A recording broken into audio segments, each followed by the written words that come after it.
Boosie going to jail! Oh, God! Oh, God is good. I keep telling y'all, street got no God. God do not look after street. Boosie really thought he wasn't going to jail with that pistol. I knew he was going. I just was waiting. A lot of things this case has stopped me from doing, traveling all across the world, making. So I just want to get it over with, and, you know, accept my guilty plea. I'm ready to get over with. Anything you want to say to your fans? Just say a prayer for me. I just need prayer. I don't need nothing else. Charleston White was celebrating you taking the plea deal. I think he even said he hopes you die in jail and stuff like that. Yeah, I heard. The biggest thing right now was that you actually accepted a plea deal for your federal gun case. Yeah. Now, how long have you been fighting this thing from the very, very beginning? I've been fighting for probably 3 years now, probably. 3 years. Boosie might really be staring down a 10-year sentence in that federal gun case, and the second the news hit the blogs, Charleston White popped out like he'd been waiting for this moment forever. He hopped on live laughing like it was Christmas morning, saying he always knew Boosie would land behind bars and bragging that this was the celebration he'd been saving. Then he went even colder, saying he wouldn't care if Boosie never stepped foot out again. Now here's the wild part. Just earlier this month, Boosie told his fans he had accepted a plea deal because he was simply tired of fighting. He admitted the battle drained him, and he thought copping out was the smartest move, even though his case had actually been dismissed once before. But prosecutors spun the block in 2024, came back harder, and hit him with another indictment that could now have him stuck for a whole decade. So while Boosie is out here posting emotional messages about trusting God and confessing how worn down he feels, Charleston White is online popping champagne like it's his personal birthday party. And for those who don't know, Boosie's legal troubles have been dragging for years. But this firearm case is the one that locked in his fate. Oh, where the feds picked it up. Now, it was a state case. The feds came, picked it up. They had a ruling in the Supreme Court that went in my favor, and the case got dropped by the judge. The case got dropped. He was busted for being a felon in possession of a gun, and that's one charge that's nearly impossible to walk away from. Back in 2023, when the case got dismissed, everybody thought Boosie had finally caught a break. Fans were celebrating like he could finally focus on his music and family. But the feds weren't done playing games. In 2024, they came back swinging, re-indicting him on the exact same charge, basically saying, "Nice try, but we're still coming for you." I wasn't gonna go to trial with it from the dump, actually, but I feel like this the right move for me. You know, I trust in God. That's when Boosie finally broke down and copped a plea deal. He even hit X and confessed, "I thought this case was over and I was gonna get on with my life, but God don't make mistakes, and I'm tired of fighting." For Boosie, this wasn't just some legal hiccup. It felt like the moment all the demons he'd been running from finally cornered him. When the news broke, fans flooded his mentions with love and prayers, but you could see it in his words. He was crushed. This wasn't the same Boosie who used to troll non-stop or clap. Boosie going to jail! Oh, God! Oh, God is good. I keep telling y'all, street ain't got no God. God do not look after street. Boosie really thought he wasn't going to jail with that pistol. I knew he was going. He going to jail. All that newborn baby. Boosie won't get to see that newborn baby till that baby be walking and talking. Boosie going to jail! This was a man sounding drained to the core. His post carried that uneasy mix of faith and surrender, like he was forcing himself to accept destiny. And let's be real, people who followed Boosie since his Baton Rouge come up know he's been dodging heat forever. Cases, beefs, even serious health scares. Survival has always been his story, but this time the walls might really be closing in. But this time around, it hits way different. 10 years ain't no slap on the wrist. That's a whole chunk of a man's life. You could feel the weight of that reality in every single word Boosie typed. While fans were flooding his comments with prayers and support, Charleston White was out here doing the total opposite, going live with the biggest grin, bragging like he called this moment years ago. Charleston flat out said he never believed Boosie could dodge this one, and now that the time is set, he's enjoying every second of rubbing salt in the wound. He even went so far as to say he hopes Boosie dies in jail. Wild behavior, even for Charleston. But then again, this is the same dude who built his whole career on being hip-hop's loudest troll, and he knows exactly how to make a circus out of somebody else's pain. The timing made it even colder. Boosie hadn't even caught his breath from the sentencing before Charleston flipped it into his own comedy skit. Now, trolling is Charleston's bread and butter, but when it comes to Boosie, it feels like an obsession. Anytime Boosie stumbles, Charleston pops up on cue, ready to dance on his downfall. That's why people are asking, why does Charleston White hate Boosie this much? Because this ain't just some random internet beef, it's personal, and it's been brewing for years. The roots of it go all the way back to late 2022 when Kanye West sparked chaos with that White Lives Matter shirt. Boosie spoke out, calling Yeah disrespectful to black people, and most folks agreed with him at the time. But Charleston? Nope. He jumped online, blasting Boosie for even daring to speak on Kanye, and from that moment, the fire between them has only grown hotter, and that's when things really went left. Instead of just throwing shots at Boosie, Charleston crossed the line and dragged Boosie's son Tootie Raw into it, and even T.I.'s son, King Harris. He straight up called them ugly, claimed they couldn't fight, and even predicted they'd end up in jail. He brought you up because you were attacking Kanye because of the. Nah, that was, this Kanye West shit just happened. Nigga been coming at me. He been coming at me. It's just, you know, I can't respond to those people, bro. Like, that's a danger to what I got going on. You can't take no risk of losing this shit behind, you know. That's when people realized Charleston wasn't just another internet troll. He was willing to sink low and target kids just to cut their parents deep. It shocked fans how far he was willing to go for attention. But the wildest part, Boosie didn't explode the way everyone expected. Instead of firing back with the same energy, he played it smart. I ain't really got no opinion on him because, you know, my opinion can send me to prison. So I ain't really, you know, I ain't really got no opinion on them. You know, once you go to threaten people, kids, talking about you out of line. So, you know, I ain't the one gonna do all that. I ain't gonna do all that. You know what I'm saying? It's just, hey, you know, certain people you can't really express opinions on, and he one of those. You can't express how you feel because you might end up in prison. And I ain't getting tricked off the streets. In an interview with Tony the Closer, he explained that speaking too freely could easily land him behind bars, especially when kids get pulled into the mess. Boosie knew the system would be watching his every word, waiting for him to slip.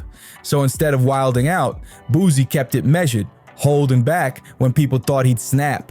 That moment told you everything. You could see he wasn't scared of Charleston at all. What he saw was a man desperate to bait him into saying something reckless that could cost him his freedom. So Boosie stayed calm, at least on the outside, even while the world was waiting for fireworks. By early 2023, the tension had already hit a boiling point, and this beef exploded to a whole new level.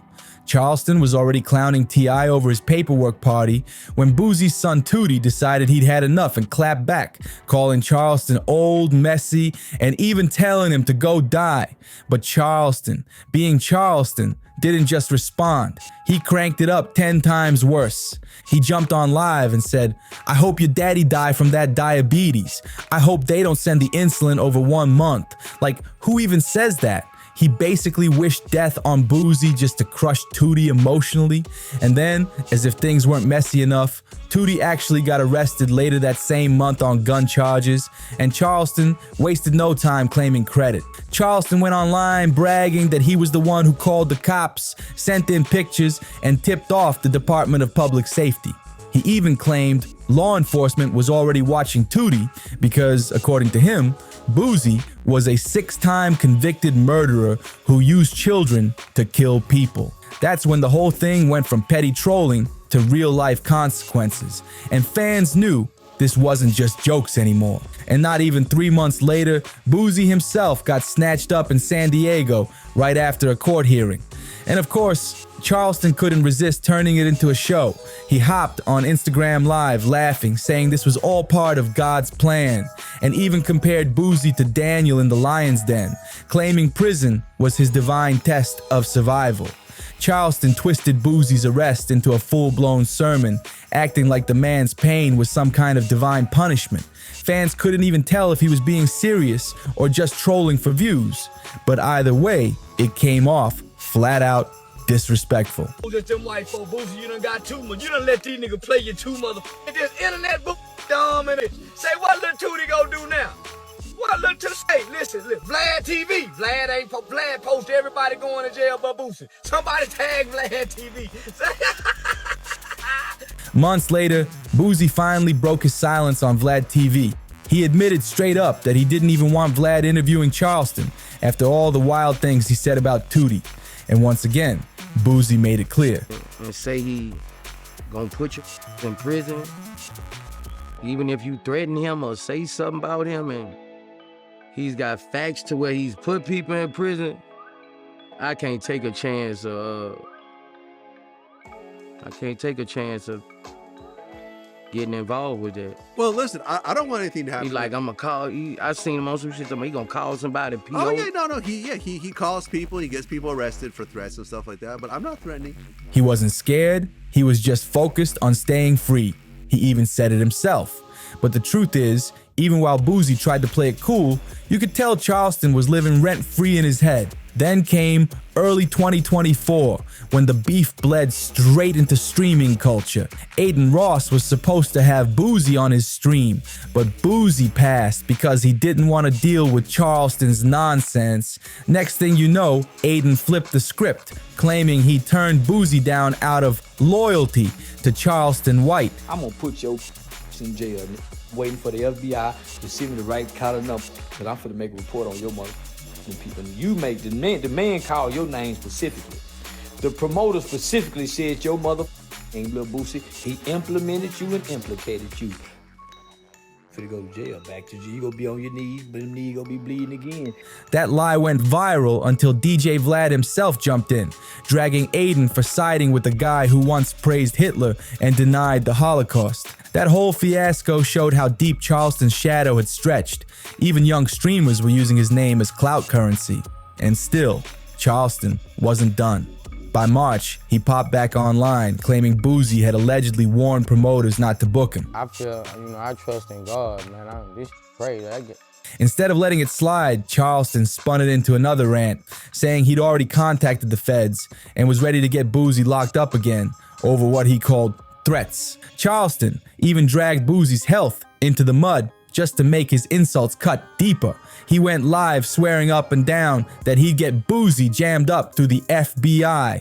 And just like always, Charleston had zero proof. But it didn't even matter because he said it loud enough and bold enough that it stuck. Boosie himself admitted he's been getting calls from dudes already locked up, clowning him and asking, "So when you're pulling up in here with us?" I'm not a street kid. I'm not a criminal. I'm a kid who was raised to tell the truth. When my mama come in and say, "Son, what happened?" "Mama, I didn't do that." I got to pay for a lawyer. I got 2 lawyers, Carl Mallory and Louis Stearns. Louis Stearns became Judge Stearns, Judge Louis Stearns. But nigga, I had 2 paid for a lawyer. My mama is a well-to-do mama.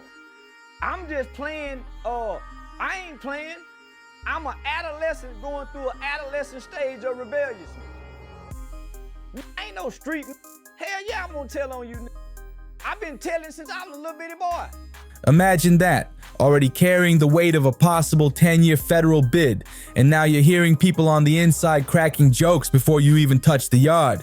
That's insult to injury, and Charleston knows exactly what he's doing. Another layer people have been whispering about, Boosie didn't even want to risk a trial. He went straight for the plea, and honestly, can you blame him? Picture this.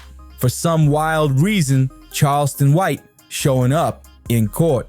You know he would have turned that whole courtroom into a circus, testifying, pointing fingers, and running to the blogs the second he walked out the door. He pulled off, the hammer back on the gun. And then what happened? He fired. And here's the thing, it ain't even far-fetched. Charleston has a track record of bragging about snitching, and he's never once been shy about it. Word is, when Charleston was just 14, he got caught up in a robbery with some other teens.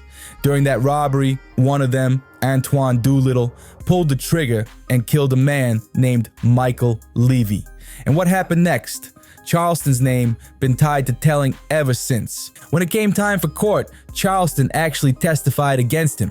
And in street culture, that's one of the biggest sins you can commit. Even though he was just a kid at the time, people still drag him for turning on someone in his own crew. But Charleston doesn't run from it. In fact, he defends it. He says, "I was young, I was in court, I told the truth.